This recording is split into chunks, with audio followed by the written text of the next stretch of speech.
Um, so, sorry we didn't have an intro to let you know that we're doing this, but we're running this through my computer, and I haven't done this before, so we're trying our best. I guess I should introduce myself. I'm Maddie. I am a 3D artist for Stitch Media. I worked on Terrorarium, and I also worked on the trailer that we're going to be talking about, which is below. And then, Matt, you can introduce yourself. Hi, I'm Matthew. I work at Alien Trap Games out of Toronto, and I did some contract work with Maddi and Stitch on the trailer that we'll be talking about. Yes. Oh, and you can see my mouse on the trailer. Beauty. Okay, so this is kind of a looser, like a loosey-goosey kind of style of talk. If anyone has any questions, just pop them in the chat. I can see the chat, so I can respond. And yeah. So I think we should just start maybe by talking about what maybe the idea was behind this trailer. I know on my end, I remember when Natalie proposed it to us. It was a trailer. Oh, shoot. Katie says we're still offline. Oh, frick. Oh, no. I can see yes Oh. on the stream. That's what I keep looking over at actually. Oh, okay. Well, that's The good to know. move that. Case in point, don't let this animator run the stream. I'm just kidding.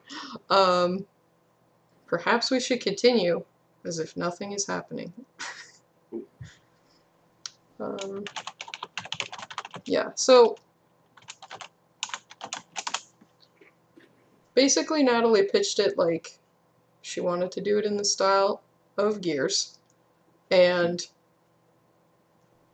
that was kind of a bit of a surprise for me because, like, Terrarium is very much kind of a goofy sort of like, it's not particularly edgy. It's kind of like got this childhood whimsical nature to it, except you're also mass murdering everything. So I guess it kind of has that dark undertone. But when she said Gears, I was like, that is an interesting trailer to be going off of. So that was the starting point. Was like it was supposed to be like the Gears trailer. I know a few people in the comments watching this trailer when it came out were like, what the heck, this is the Gears trailer. Yeah, we tried. So that was the attempt. Matt and I actually spent a great deal of time watching the original Gears trailer, and it is a fantastic trailer. We set it up in Blender shot for shot to get some of these animations to at least remind the audience of, you know, the visual reference that we were making here. Matt, do you want to jump in? Yeah, I mean the Gears trailer is one of probably the most famous game trailers and one of the best cinematic trailers there is. So it was a ton of fun. I didn't know much about the game or kind of the character of the game, but it was a ton of fun to kind of go in and build out environments with like the stuff that you guys had already set up. Yes. To try to match kind of the feel of the Gears trailer. Yeah, I think I should probably play the trailer that I keep referencing, and then we don't actually show it. So yeah, we lined this up in Blender and watched just clip for clip every single kind of cut. And there's obviously this trailer is a little bit split up. As you can see, this part is now gameplay. So we didn't follow the entire trailer because we wanted to show off the gameplay. And it is a different game. Like, this is not a first-person shooter. Is Gears third person? Huh. Good question, me. But yeah, we wanted to show off the gameplay, and obviously this is a different game. It's just kind of paying homage to, you know, a really great trailer. Yeah, getting the animation timing was a lot of fun. And then the other thing was trying to find assets that showcased our game while also bringing back this visual representation of a much kind of darker and more gritty game. I should just put this on loop, maybe. Yeah, now we're doing it. Anyway, so, you know, you're working with a completely different asset set with completely different color scheme. That was one thing that I actually had a bit of a challenge with. I remember talking to Jeff and Natalie about was the lighting. Because in the Gears trailer, it's evoking a very specific, very somber kind of mood, whereas our game, not so much. It's very whimsical, like I said. So trying to set up the lighting in a way that you know it's referencing a Gears trailer, but it's not, was kind of fun. I think it turned out pretty well. I think we got some pretty atmospheric lighting for it still being this game, with all its wonderful color and lighting. Do you want to Yeah, I talk feel like about this scene, the cave scene? yeah, actually talking about like the atmospheric lighting, and a lot of the features kind of in games that we use to try to get that sense of atmosphere, um, and like the amount of investment that you put in terms of like the engineering behind engines to try to get like the kind of dark, foggy, kind of volumetric lighting for like caves and stuff. And then just look with the assets that you guys had already kind of curated for your game, it was actually really easy to recreate that without any of this really intensive technology that we're kind of used to using for that stuff. Mm. So it was surprisingly easy to recreate specifically that cave with a lot of the effects and particles that you guys had set up already, which was a really nice treat to work with. I think it helps also that we have a bunch of cave assets specifically because there were kind of cave levels um, Mhm. that we went through. Um, and obviously we have a huge array of plants. Actually, the first part of this trailer has, I would say, a good chunk of the kits that we worked on just in this kind of corridor part. Like that area, lots of rocks, lots of the desert plants, lots of different textures. I think it took me more time to set up that scene with all its little rocks and pieces than it actually did animating some of these parts that the scene actually takes place in. And Matt, you worked on the cameras for all of this. I don't think I touched the Yeah, camera animation at all. yeah, that's another nice thing with just the timing for when we were shooting the trailer. It came out probably about a year after Unity released Cinemachine. Mm-hmm. Is What just a a gem. fantastic tool for doing anything cinematic. Um, and yeah, so like it was perfect for this, where we need to have like multiple different shots and cuts that we were kind of dynamically switching between. Um, just having the ability to use the timeline system, which was pretty much brand new at the time, Yep. made this so much easier than other projects that we've like tried to do this on. Oh yeah. I can think of a few school projects back in the day that was just like, okay, and now we're Yeah, going to keyframe this entire camera. Not so yeah, fun. yeah. Looking back, like before Cinemachine and Timeline, really before Unity went into their like yearly versions, the amount of like effort that went into just trying to get like a simple pre-programmed camera motion to work uh, was was just kind of crazy compared to how easy it is now. Yep. And I mean it's only gotten better since then, obviously.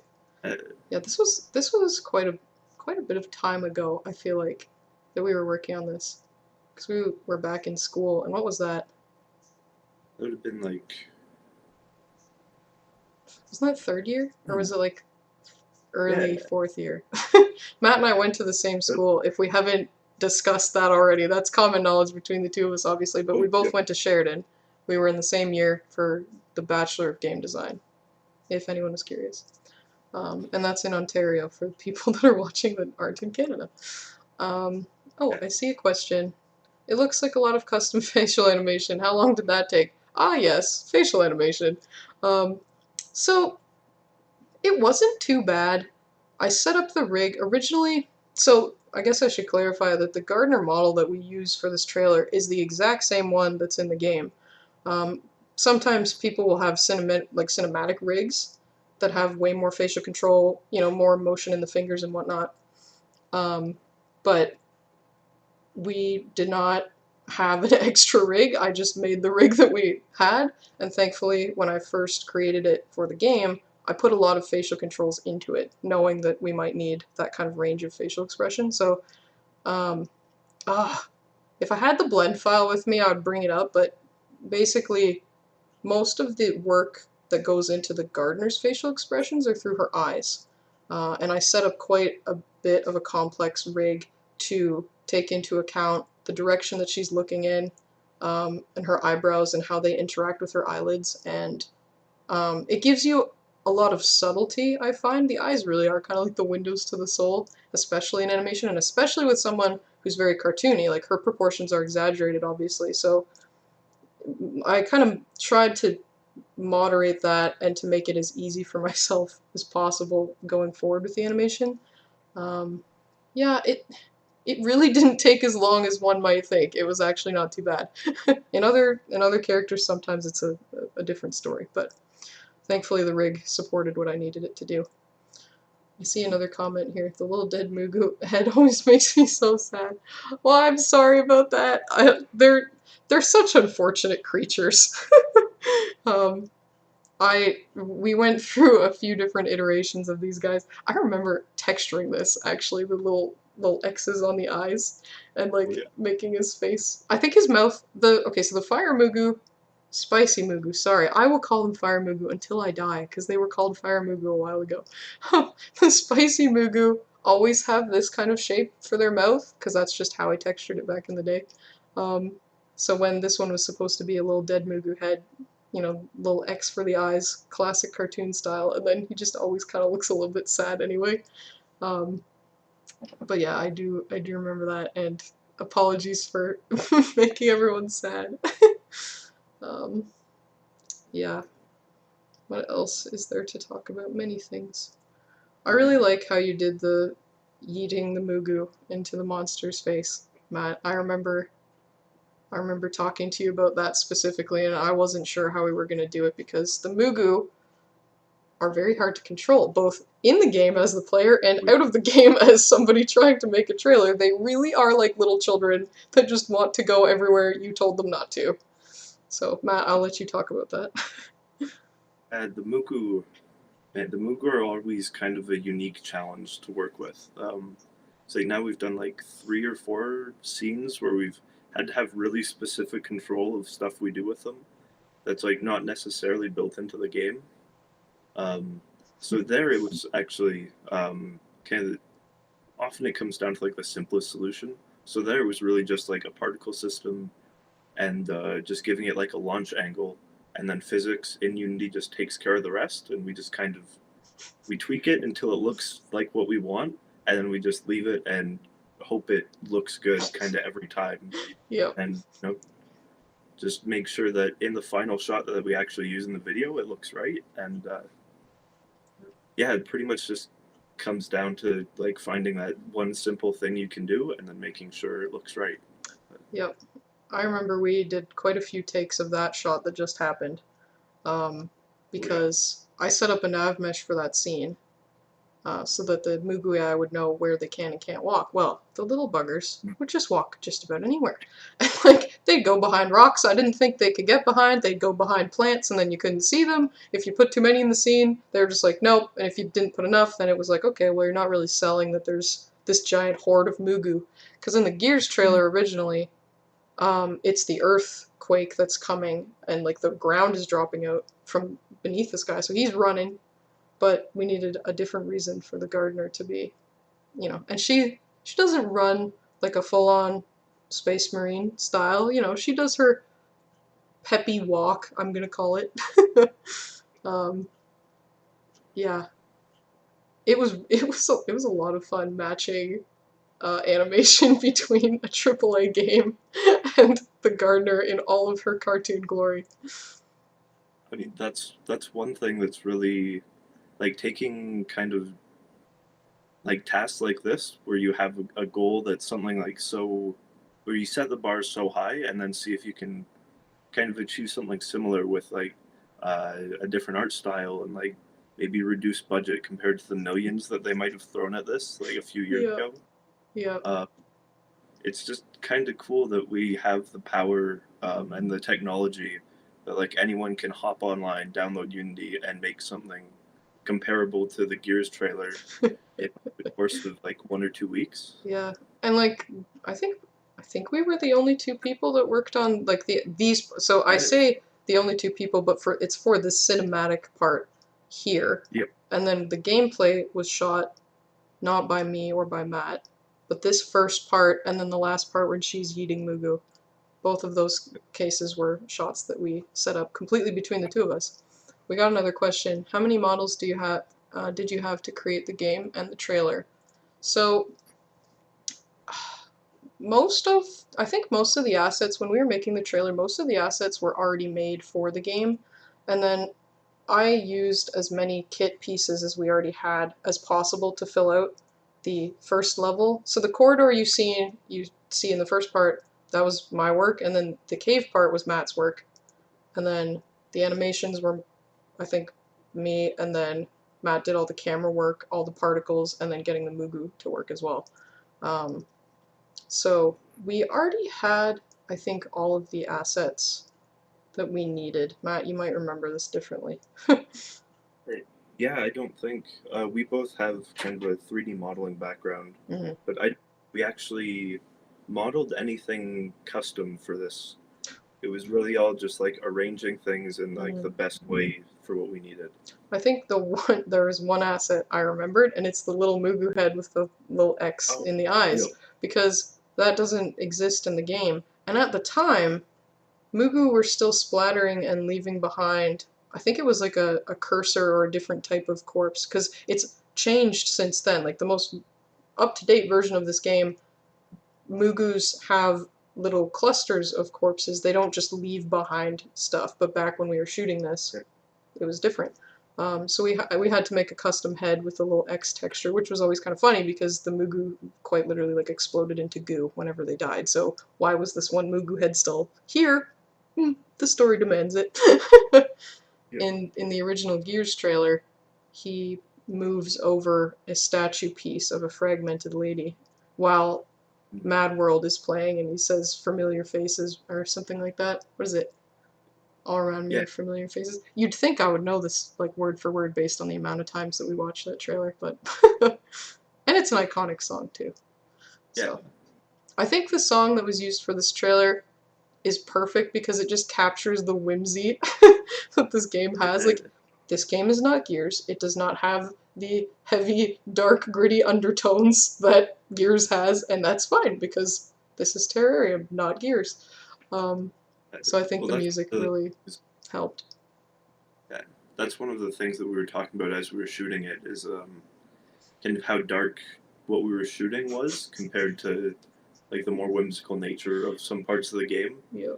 And like, when you're shooting it, you don't have kind of the full picture of what's planned. You just kind of have what you've been asked to do. So kind of seeing the end result where they've been able to, through like the music and the gameplay, kind of bring back that nice kind of whimsical touch that the game has, and still kind of keeping the kind of bit of the dark feel at the start and the end there, came together pretty well. Yeah, it was definitely a surprise when they were like, okay, Gears trailer, watch it. It was a lot of fun though to work on. Top 10, I would say, animation projects I've done. Yeah. Let's see. What else can we talk about, good sir? Somebody says Blender and we'll just start going. Both of us are Blender artists through and through, and if you met us in person and talked about 3D, there is 100% chance that we would talk to you about Blender. I mean, between Blender and Unity right now, there's plenty going on to talk about with and I guess we just got LTS, like long-term support for both of those. Yeah, true. Yeah. If you ask Matt about Blender, Cinemachine, or Unity, you will hear him talk about these things for several minutes, maybe more than several minutes. And I might rant about a few things too. I just hope that Blender's rigging system, I hope with like the newer releases, they kind of fix some of the circular dependencies with rigs, because we're so close. That was one thing. The Gardener, this is a insider knowledge for anyone watching this, the Gardener's one arm is rigged with an IK setup, so you move the hand and the elbow and shoulder will, figure out where they need to be in relation to that. Her other hand doesn't have IK on it and is an FK setup, which means that you have to rotate this, then the hand if you want to get it to do anything. It was set up by someone. I don't know who did that or why they thought that was a good idea at the time, but it did cause me quite a bit of grief, especially for some of the more bespoke things that we were trying to do with the trailer. And that's just because, if you build a rig, this is for anyone who's interested in rigging, this is my advice. If you build a rig, ask whoever you need to ask what the rig needs to do before you finish the dang thing. Because you can build so many different rigs that handle so many different cases and make an animator's life easy or very, very difficult depending on what you need it to do and how much you like your animator. I am the rigger and animator, so, whatever that says about me. But knowing beforehand what you need the rig to do is great, because, like I said, in the facial animation portion, the gardener's rig actually handles this really well. And it just was because when I was rigging it, I decided that we might need that range of facial expression, so I would accommodate by allowing the eyes to have a little bit more of a kind of a finesse to them. I could have just as easily ignored the face altogether and just had her blink maybe, and that would be it. But when I set out to do the rig, I figured, we might need it. Thankfully, it was useful. The arms, on the other hand, don't know what happened there. I think it's because the gardener always has a cane in her hand, so for FK purposes, arcs are great, and, using a cane, you're going to be using arcs a lot. And with her swinging motion, that's a lot easier to animate rotating from here than it is trying to move a hand in a circle. So, for gameplay purposes, it was fine. But as soon as we need her to grab and pick up and hold and admire and think and process and use her arms in other ways I wasn't expecting, that's when it becomes, a bit of a challenge. And Yep. rigging, you can't really fix the rig after you've animated with it. You kind of can, but then you're going to have to fix the animations, which also takes time. So. Yeah, rigging's one of those areas where putting in a bit of extra time at the start, really consult anyone that has to use it, and kind of just thoroughly plan out everything you'll need the rig to do. Yep. Just save you so much time and effort later. Yep. It is very much, you need a solid foundation for this one. Oh yeah. Yeah, and animation is just expensive. Expensive time-wise. Except for the set dressing in this case, for some reason, took longer. I don't know. Some of these animations came very naturally, and I think it helps that we had frame-for-frame reference. We weren't using mocap. We did not have a mocap studio and paid actors to study a Mugu skull and think the very heavy thoughts of life. But we did have gears doing that for us. So I think the animations on this one were a little bit easier because of that. But otherwise, yeah, knowing what you need the thing to do before you make it, just kind of sound advice in general, I would say. Yeah, it's a lot like scripting, except for, as you mentioned, you can't really go back and fix it later. Yep. Yeah. There's only so much you can do when you've already animated every single action you need in the game, and then suddenly someone says, can you make the gardener swim underwater? And you go, oh, I didn't know we had to do that. Not that happened, that is obviously a hypothetical, but it happens in game design, Yes. Yeah, underwater level. Excuse me, person, sir, ma'am, whatever title you would prefer. No, I'm just kidding. It would actually be pretty sick. We did talk about it. The idea was brought up at some point for underwater and what Mugu would look like underwater. And I mean, I think it'd be pretty sick. Yeah, But you can get water Mugu. yes, we have spicy Mugu. I said it right this time. We could have all the elements. I mean, the heavy Mugu are kind of like Earth Mugu, sort of. Yeah. And in this trailer, you actually see her use an effect from the gassy Mugu. It could be air. So we've got fire, earth, air. I mean, I suppose gooey Mugu could be water if you're stretching it a little bit. So we kind of have the elements. Yeah. But I remember some of the concept art that Jeff produced for some of these early, when everything was a little more exploratory. some of those things were pretty cool, but you know, you have to kind of pick your battles in game design, and sometimes it's like, well, that's awesome if we had $1 billion, you know, 70 developers, 120 artists. Not that the idea was that, you know, far-fetched, but you have to work with the resources you have, right? And that's why, like Matt said, it's good that Unity and Blender and all of these programs have allowed small developers and even single people to create entire trailers for games. Like, that's pretty awesome. We didn't have this kind of stuff for, you know, all of this time. Yeah, the kind of tool development really seems to make the difference there. Mm-hmm. Where like now, even just over the last month with Unity's new AI-based like art variation engine, Oh, yeah. kind of giving like indie studios that much more power to create kind of just significantly more art than you could traditionally afford to. Mm-hmm. Yeah, that's another thing. Art is expensive. Yeah. Oh, here's another question. Do you have any models that you love that didn't get into the game? That you could ask every game developer ever, or any artist that's worked on a game. You ask them that question, you will get a heck yes, at least once.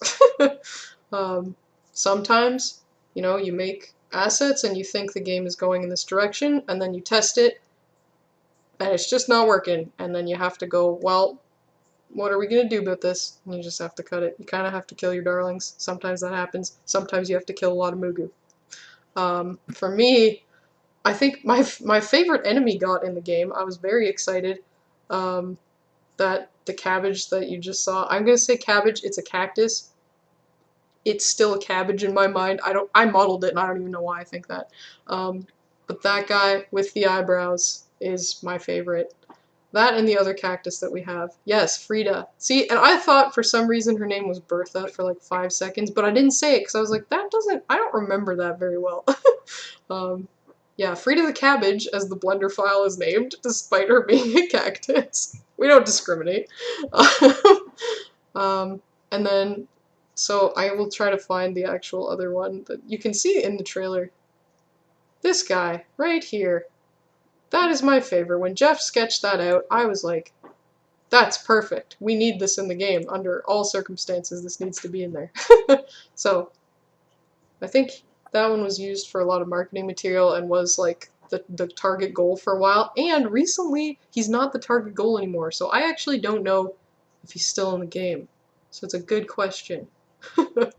But yeah, there was a tentacle monster that I don't know if it's coming back. That guy was fun to animate, and I'm saying that in the most sarcastic way possible. Tentacles are difficult to animate, and it's because there's so many of them, and because you can have 1,000,000 bones, you could have 3 bones, it's still supposed to be like a snake, and that just gets very complicated. So that guy, I think, was, you know, concepted, modeled, textured, you know, rigged and animated, and then just didn't fit with the game. You know, sometimes it happens. That guy, I remember, had the most keyframes out of any of the animations I had made so far, just because he had so many limbs that were doing so many different things at the same time. But yeah, sometimes stuff gets cut. That's just how it happens. I think for any artists or aspiring artists watching this, that's a skill that is really good to learn, is that it's not a personal attack on you if something you make and something you spend a great deal of time on gets cut. It's not, you know, a representation of your quality as an artist or anything like that. It's just that, you know, sometimes it doesn't fit in the game.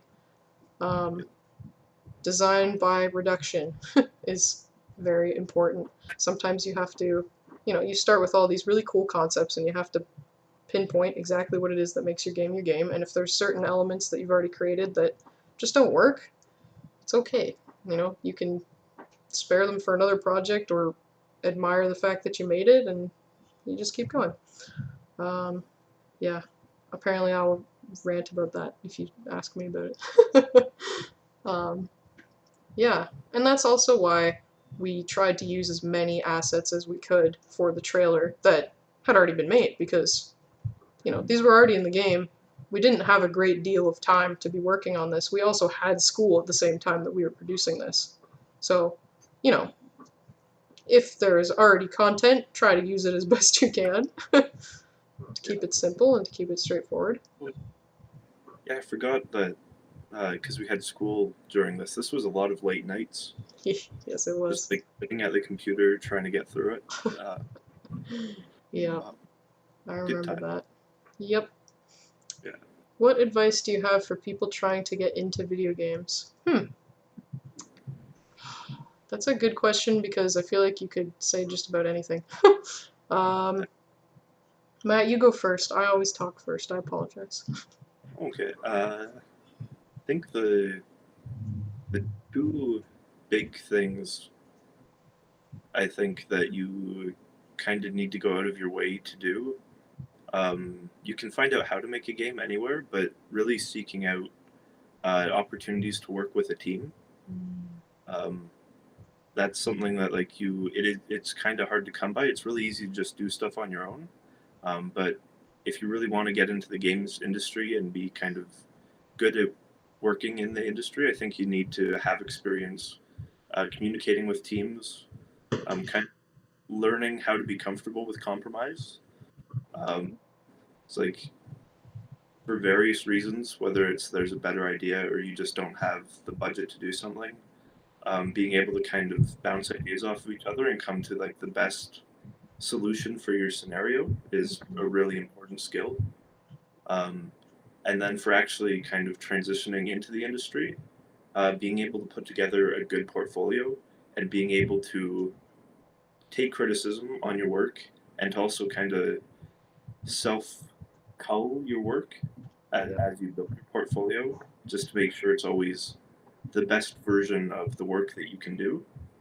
Uh, I think those are probably the two big things that maybe people struggle with the most when you look at kind of new people who are new to the industry and their portfolios or their experience. Those kind of stand. Well, yeah, because, like, I think the mindset is very much, oh, I just need to show them that I can do everything, and, like, I just need to show them that I've done a lot of things. And it is very much, again, kind of designed by reduction. You want to distill your portfolio into what is the thing that you are the best at and what do you want to do.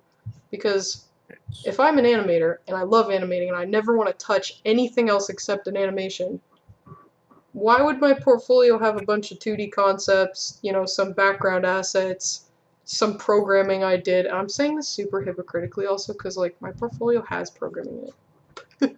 But, make a portfolio for what you want to get hired for. And if you really, really, really want to do something in a AAA position that you need to be specific for, then be specific, work on those things, and produce the best pieces that you can.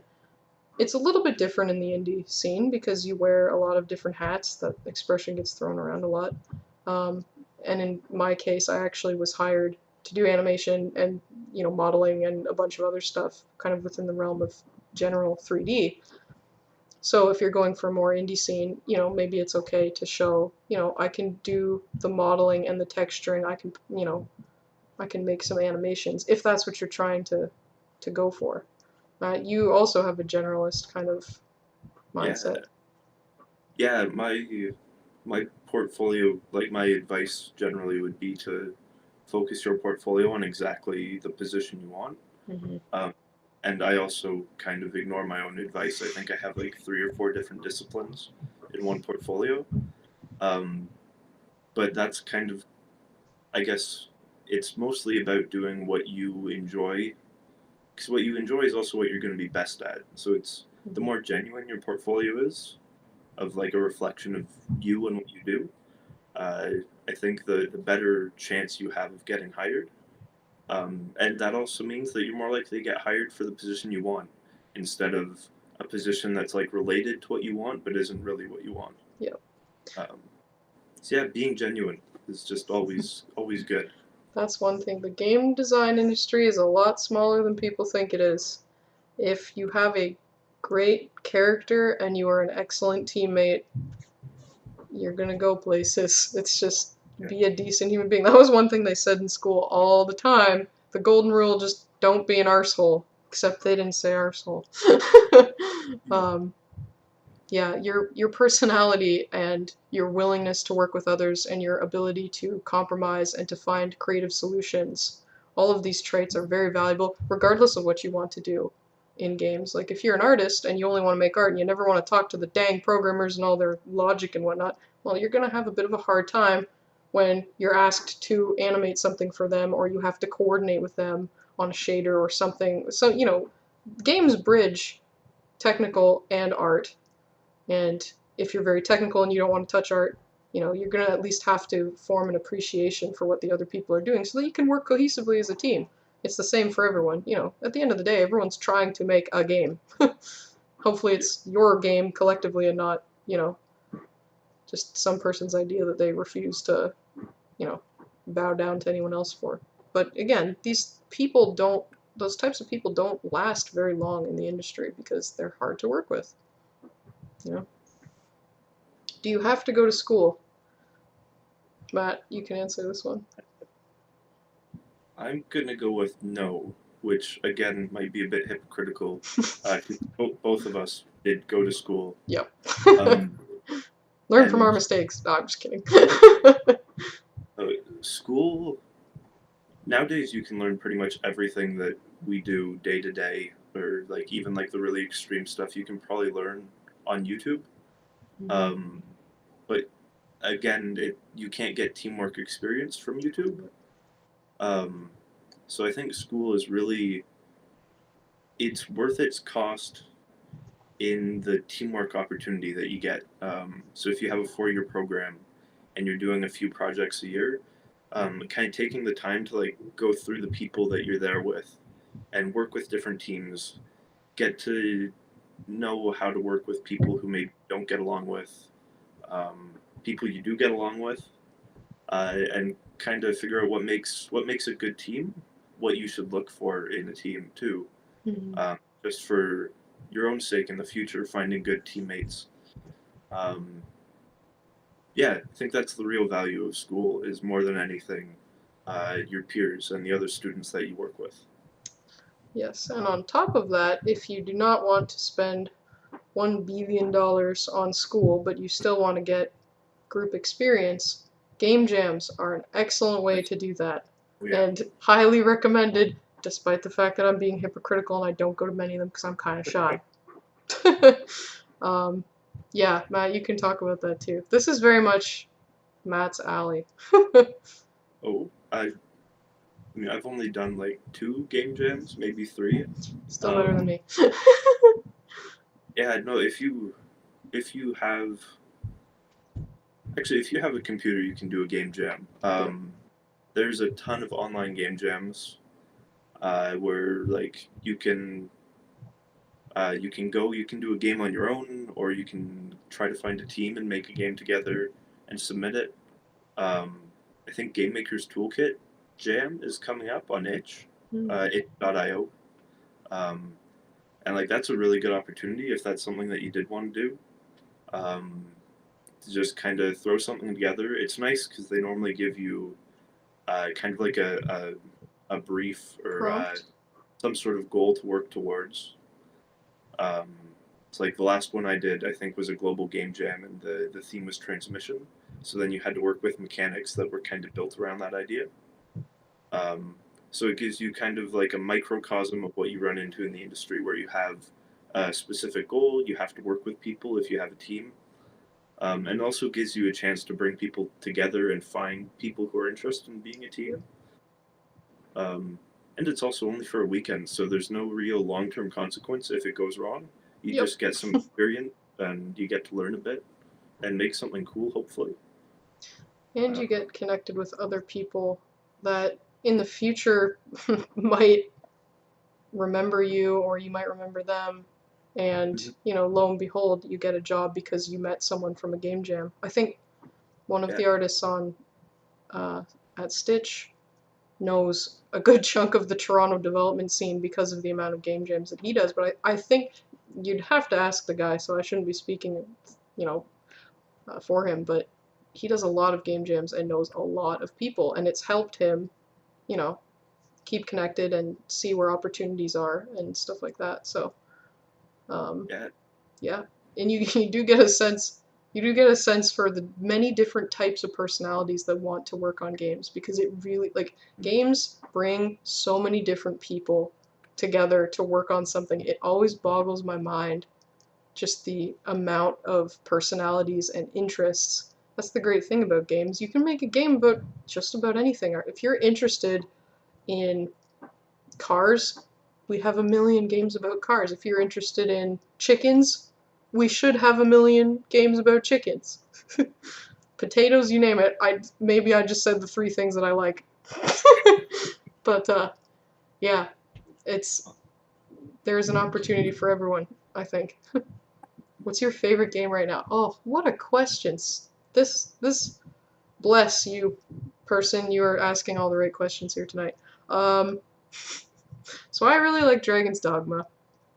It's an older game, I know, PS3 era, but I have not stopped playing it since it came out. And that is my current passion amongst this everyone's kind of on lockdown a little bit here sort of deal. But yeah, Matt, I know what you've been playing recently, but you can talk about it. Ooh. I think recently my favorite game has been the 2015 EA Battlefront. Just because I'm a big Star Wars fan, and it is really immersive. Um, but like long term, I think my favorite game has been Assassin's Creed Origins. Yep. Um, I did not see that coming. yeah, uh, yeah, it's really nice when like you can play a game that kind of inspires you to, I don't know, just like playing it kind of brings imagination to life and gives you ideas for things you can do on your own games. And I think the Assassin's Creed series in general is just like a phenomenal series for just inspiring, I don't First know, and second one are great. new innovation. Hmm. Yeah. And Star Wars is always cool. Now I want to know what this person's favorite game is, though. Yeah. The question has been asked to us, but now it is asked to you. Also, we've been doing this for 45 minutes. Nice. I got a reminder. Watched Nice. me like 3 hours a day. Stardew Valley! Oh, bless! That's a fantastic game! It's also one of my favorite games. I love that that game was created by one person with some help on the publishing side and a few other things, but by and large, one person. Like, if any, I feel like kind of the theme of this chat has been that tools are great and you can now make whatever you want, but there is a shining example of that. One game made by one person, you can do it. Good for being Yeah. Corty, yeah, no kidding. That's another thing that's great about games. A sense of escapism for sure, you know? You could pick up a good book, you could watch a movie, or you could be actively involved, growing as many turnips as you physically can. You know, there's no contest. Own as many chickens as you want in Stardew Valley. I'm sorry, I've completely sidetracked everything with chickens. Again, always. Every stream I'm on, chickens. Every time. If I had the ability to have a chicken in my lap while I was doing this, you know I'd do it. Anyway. All the chickens. What are you working on right now? Oh, that question that I wish I could answer, but... So, that's always a tricky question, because most of the time people are under NDA and can say certain things or can't say certain things, so... I'm gonna leave it at something awesome. And you can use your imagination. Sorry, it's not very satisfying, but sometimes it's like that. That's the Elon Musk Cybertruck teasing answer. Yeah, you don't know what it is, but it's gonna be sick. Oh gosh. Yeah, well, so stay tuned, because, you know, that something is coming down the pipes. Something. Something is being actively worked on as we speak. Yeah. I can't speak to what Stitch is working on, Mhm. but I should throw in a word about the studio I work for, Alien Trap. Mhm. Actually has a Stardew Valley inspired game with a free demo on Steam right now. I think it's Witchwood, but like spelled It's W-Y. yeah, there's no I. Don't be confused like Yeah, I was. it looks absolutely beautiful. Um, I haven't really touched it. One of our colleagues from Sheridan Yep. has been working on it for about a year and a half now, along with my coworkers, and like it looks amazing. So if you like Stardew Valley, I think it's probably worth checking out. Yes. We got one more question also. Are you still making personal projects? Matt, are you still making personal projects? Uh, Always. This man Uh, runs on personal projects, I'm just saying. I mean, but like so do you though. You Okay, we're very similar people in some ways. Similar skill set, similar mentality. you Um, had no the it's hard to get through a quarantine or like a day in general without having something kind of personal to work on, I think, at least for me. this is the creative mind in action. Yeah, I actually, when I'm doing personal projects outside of work, I usually focus on non 3D work because I do 3D work at work. This depends on the person. Matt, for instance, does 3D work just like every second of the day, I'm convinced. He might even be doing it as we speak, I don't know. But for me, I tend to do a little bit more writing or drawing in 2D. That's kind of my side hobby is comics, for the record. So that's what I enjoy working on. But yeah, this poor trailer has been sitting here looking cute this whole time, and I've completely ignored it for half of this, and I'm so sorry. Um, I think the trailer kind of speaks for itself, mhm. looking cute and such. Sitting there looking cute every day on YouTube, you know. I was actually so amazed by the amount of views it got when we posted it. I was like, whoa, because we're a small team. And isn't it amazing when something that you put a lot of time and effort into gets noticed by a lot of people and you're like, oh my gosh. It's always a good feeling. So, art is very rewarding sometimes for that. But, you know, you also have to kind of make it for yourself. If you're passionate about it, then, you know, feed the fire and do the things that you're passionate about. I will Yeah. pull every single inspirational quote out of my brain that I can for you guys. I'm just saying. Uh, anyway, I think. Yeah. Do you have any other thoughts you would like to express, Matt? Um, no, no, I think we I have covered. run out of thoughts. I'm just kidding. I'm so sorry. Brain's done for the day. It is Friday, guys. I don't know if anyone remembers what day it is anymore, but it is Friday. Yep. Yeah. Okay.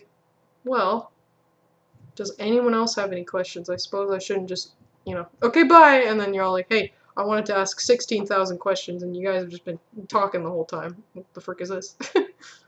No. I think it's been good. I hope you guys enjoyed it. Mm-hmm. Yeah, thank you for having me. Thank you for coming. I appreciate that. Um, it, Anytime. it back in the day, back when I was streaming actual production work on Terrararium, I would have to stream, and I'm a very shy person, so I was very nervous. I was also 2 years younger, hadn't done any of that before, and was just like, oh no, what if I say something silly? And I know I've said silly things in this, so I apologize, but back in the day I was very nervous about this. And lo and behold, this guy over here would just be commenting occasionally because he could see the stream. And you were in Ottawa at that point, weren't you? You were pretty far Yeah. away. I was in Toronto. Matt was in Ottawa. Okay. So he'd just pop in the chat and say hi, and then I'd get all flustered because then, someone I knew was watching it, and I'd be like, oh. So, No, I mean, especially with kind of the isolation we're all in right now, I think it's underappreciated to hear a familiar voice from time to time. that is true. So, Yep. I yeah. know everyone in our generation hates calling people. I hate calling people. Maybe I'm, reflecting that onto everyone. But definitely call people. It is nice to hear people's voices. Yeah. Thank you. I'll read this for you, Matt. I don't know if you can. Oh. You did an awesome job. It's been so cool hearing about your work. Thank you. Thank you. Thank you. Appreciate that. Yeah. Mm. Okay, well, I'm the captain here because I have control over the stream. Surprise. So I think that's it. You think so? Yeah. Yeah. Good talking to you. Thanks for the questions, guys. Yeah. Yeah, it was great. Thank you for this, Matt, and thank you also to Stitch for asking us to do this. It's been fun. Yeah. I really enjoyed it, and hopefully we can do this again sometime. And then you'll hear more rants about probably everything, apparently. So, yeah. Lots of chickens every day. There will always be chickens. I just got a message from somebody very special who said she's definitely not watching the thing. Adrian is watching too! Hi! Okay, Adrian worked at Stitch for a while, but he has since went on to greener pastures. What's the expression? I'm so sorry. Yeah, it's good. Man, it's good to hear from you guys too. Yeah, keep in touch with everyone. Please, everyone. Yeah, no, it's awesome. Love it. Okay, well, I'm gonna end this now before I say something even more ridiculous. But thanks, guys. Really appreciate it. I hope you have a good night and a good weekend.